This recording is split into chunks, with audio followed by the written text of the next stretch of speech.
क्या सम्राट चौधरी के मुख्यमंत्री उम्मीदवारी पर लग सकता है ग्रहण? दरअसल इस मुद्दे पर चर्चा करने की वजह यह है कि देश में लोकसभा चुनावों के बीच सम्राट चौधरी अचानक ही कुछ ज्यादा सुर्खियां बटोर रहे हैं। बता दें कि बिहार की राजनीति में ऐसी चर्चा जोरों पर है कि सम्राट चौधरी बिहार भाजपा के तरफ से मुख्यमंत्री उम्मीदवार बन सकते हैं। देखें तो बिहार की सत्ता से बाहर होने के बाद से भाजपा बड़े बड़े फैसले ले रही है ताकि 2025 में पार्टी पूर्ण बहुमत से सत्ता में आए।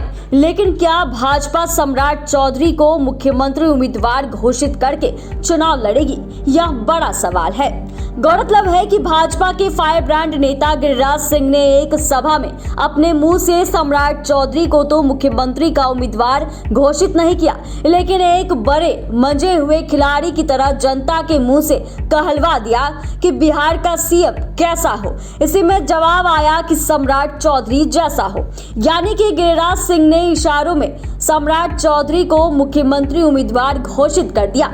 लेकिन अगर भाजपा का इतिहास उठाकर देखें तो जिस किसी नेता की चर्चा किसी पद को लेकर हुई तो उसे वो पद नहीं मिला है। बता दें कि सुशील मोदी को जब राज्यसभा भेजा गया था तो उनके भाजपा के मंत्रिमंडल में शामिल होने की खूब चर्चा हुई। लगभग हर चैनल अखबार में सुशील कुमार मोदी के मंत्री बनने को लेकर विशेष रिपोर्ट लिखी गई, पर सुशील मोदी आज भी मंत्री नहीं, सिर्फ राज्यसभा सदस्य ही हैं। इसके साथ ही मीडिया जगत में इस बात की भी चर्चा थी कि अश्विनी चौबे को मंत्रिमंडल में नहीं शामिल किया जाएगा, पर हुआ उसका उल्टा। अश्विनी चौबे को विभाग भले ही बदला लेकिन वो मंत्री बने रहे।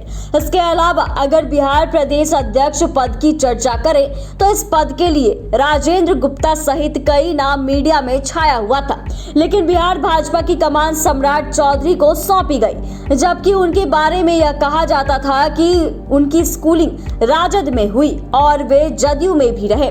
यानी कि भाजपा को चौंकाने की आदत है और भाजपा की यह नीति सिर्फ बिहार में ही नहीं बल्कि दूसरे राज्यों में भी देखने को मिलती है। गौरतलब है कि उत्तर प्रदेश विधानसभा चुनाव 2017 के बाद कई नेता मुख्यमंत्री के रेस में थे, जबकि योगी आदित्यनाथ की छवि के कारण उनकी चर्चा ज्यादा नहीं हो रही थी। लेकिन भाजपा ने लोगों को चौंकाते हुए योगी आदित्यनाथ को मुख्यमंत्री बना दिया।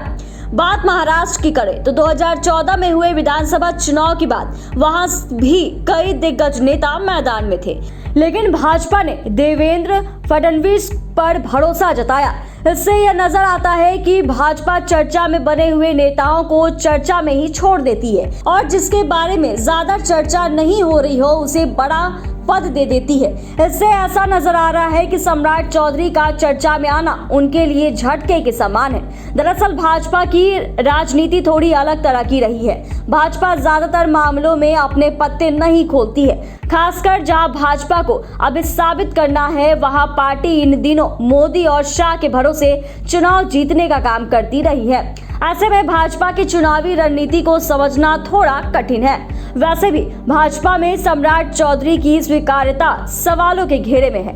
बता दें कि बिहार विधानसभा में नेता प्रतिपक्ष विजय कुमार सिन्हा का कहना है कि भाजपा में मुख्यमंत्री के चेहरे में कमी नहीं है। उन्होंने कहा कि नित्यानंद राय हो या सम्राट चौधरी, संजय जायसवाल हो या गिरिराज सिंह, सभी समर्थ चेहरे हैं, लेकिन भाजपा सामूहिक नेतृत्व की पार्टी है। उन्होंने कहा कि जिसे जो दायित्व मिलता है वो उसका निर्वहन करते हैं और शेष उनका सहयोग करते हैं। यानी कि विजय कुमार सिन्हा का कहना है कि भाजपा में सीएम उम्मीदवार के रूप में कई चेहरे मौजूद हैं। इससे ऐसा लग रहा है कि भाजपा सम्राट चौधरी पर एक मत है। देखें तो इससे पहले भाजपा में सीएम उम्मीदवार के नाम पर 2015 के विधानसभा चुनाव के दौरान नित्यानंद राय का नाम उछाला गया था, लेकिन भाजपा चुनाव जीत नहीं सकी।